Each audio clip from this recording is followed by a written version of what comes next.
Fear, loathing, and micromanagement. Autonomy is key to a healthy career and a healthy life. When you feel in control of your job and your decisions, and you are confident that your managers have your back, you are more likely to grow within your role. It certainly feels a lot better than the alternative. Pharmacists are trained to be somewhat paranoid.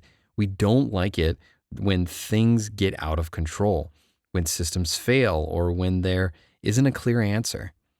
Our control culture inevitably creates a few micromanagement bosses, which invariably leads to unhappy workplace.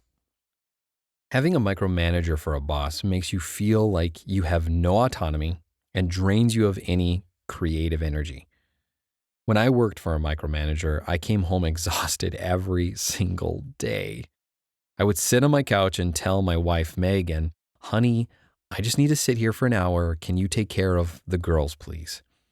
I needed time to recuperate. Otherwise, I found myself snapping at my kids or Meg. Micromanagers suck souls dry and make the trapped pharmacist feel worse. When you give your best energy to your job and receive a constant barrage of negative comments, demanding statements, and even bullying remarks in return, you can't possibly build a valuable career. Instead, your mindset starts to shift and you become fearful, convinced that one misstep could mean disaster. The F word. The fear of failure is hardwired into our profession. There's a good reason for that, of course. If a pharmacist messes up, someone could get hurt or even die. 6+ years of schooling beat it into us that failure is not an option. If you fail, then you can't graduate. If you miss something on the job, someone gets hurt. The guidelines and expectations in the workplace are equally strict. If you fail, then you don't have a job anymore.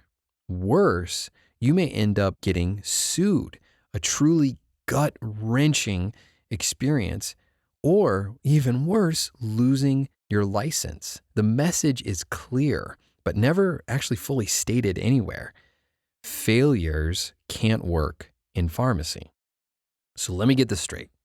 As a pharmacist, I'm expected to be 100% on top of my game, stay up to date on advancements, and be ready to answer questions from patients that they may have.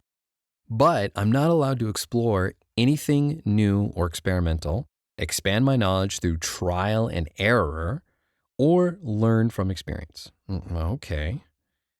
If you do misstep in pharmacy, scrutiny is your reward. A mistake on the job means punishment, essentially, reprimands, write-ups.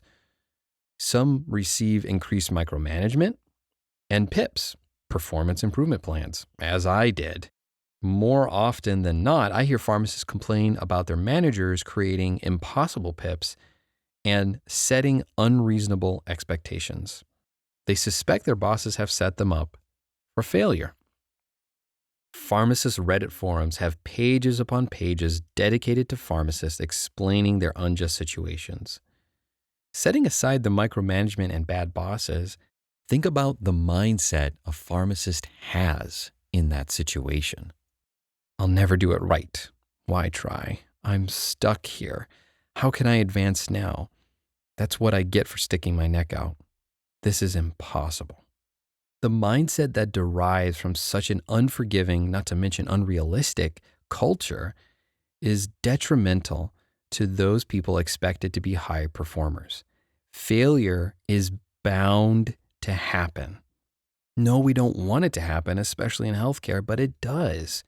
No human can be perfect at her job. A healthy business recognizes this fact and fosters experimentation and allows its valuable employees to learn from their mistakes. But pharmacy isn't a healthy business.